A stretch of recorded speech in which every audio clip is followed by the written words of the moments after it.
જય હો, સમુદ્ર વિજય રાજાની જય હો.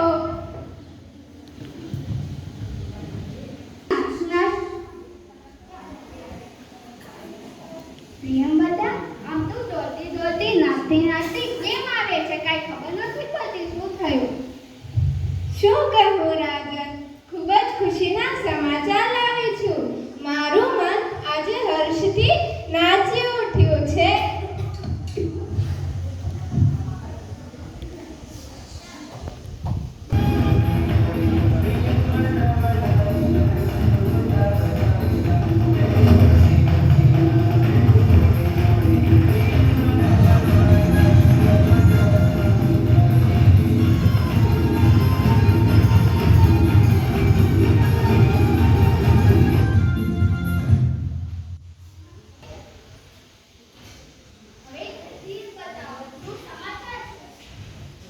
રાજાજી, આ ઉતાવળ ન કરો.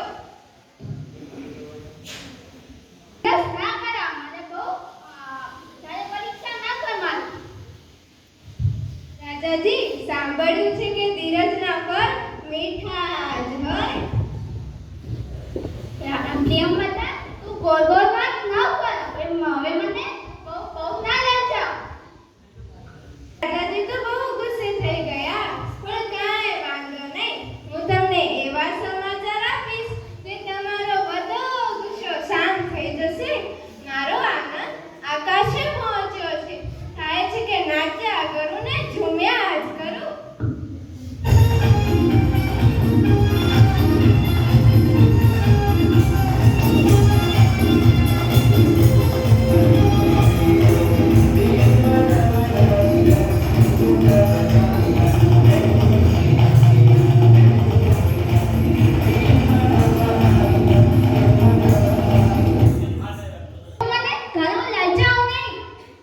વધાઈ રાજન, વધાઈ. હું જે ખુશીના સમાચાર લાવી છું તે સાંભળીને તમે નાચી ઉઠશો.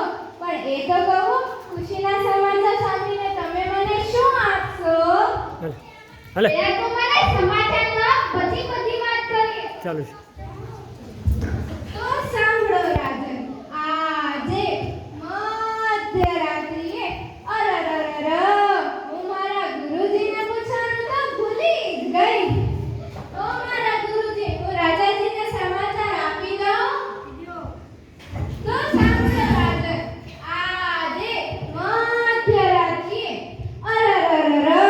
હું મારા નગરજનોને પૂછવાનું તો ભૂલી જ ગઈ. ઓ મારા નગરજનો, હું રાજાજીને સમાચાર આપી દઉં. તો સાંભળો રાજન.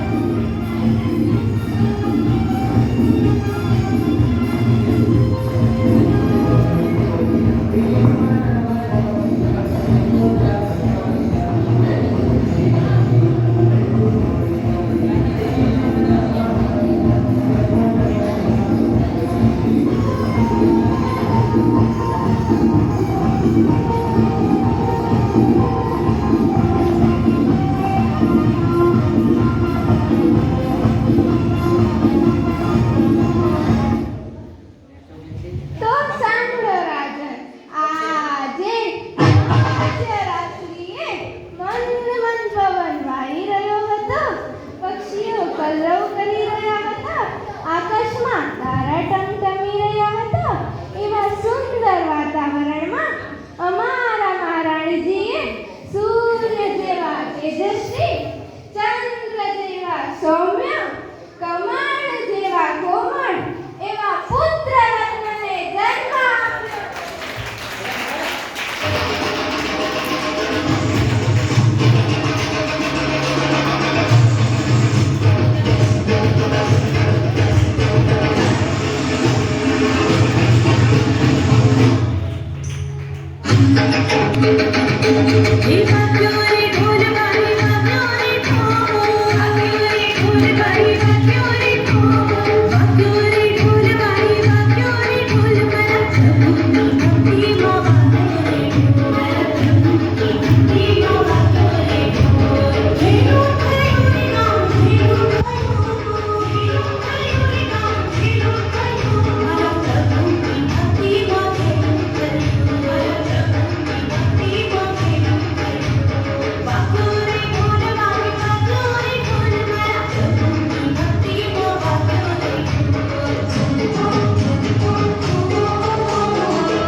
જન્મની વધામણીના ગુડ ન્યૂઝ એટલે કે શુભ સમાચાર રાજાને આપે છે અને સંપૂર્ણ પ્રકૃતિની રોનક બદલાઈ ગઈ.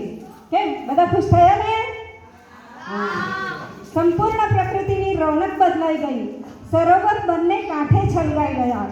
ધન ધાન્ય અને સુવર્ણની વૃદ્ધિ થઈ, જેને ભરવા માટે ગાડા, ખેતર અને રાજમહેલના ભંડારો પણ નાના પડે. ઇન્દ્ર સિંહાસનો કંપાયમાન થયા.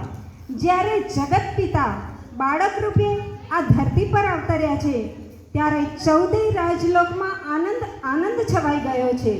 આ સૃષ્ટિ જ નહીં, દેવલોકના દેવો પણ પ્રભુ જન્મ મહોત્સવની ખુશાલી મનાવી રહ્યા છે. આ બાજુ આપણો રાપર ત્રિસંગ પણ બાળકુંવરનું મુખ જોવા માટે થનગની રહ્યો છે. ચાલો નિહાળીએ.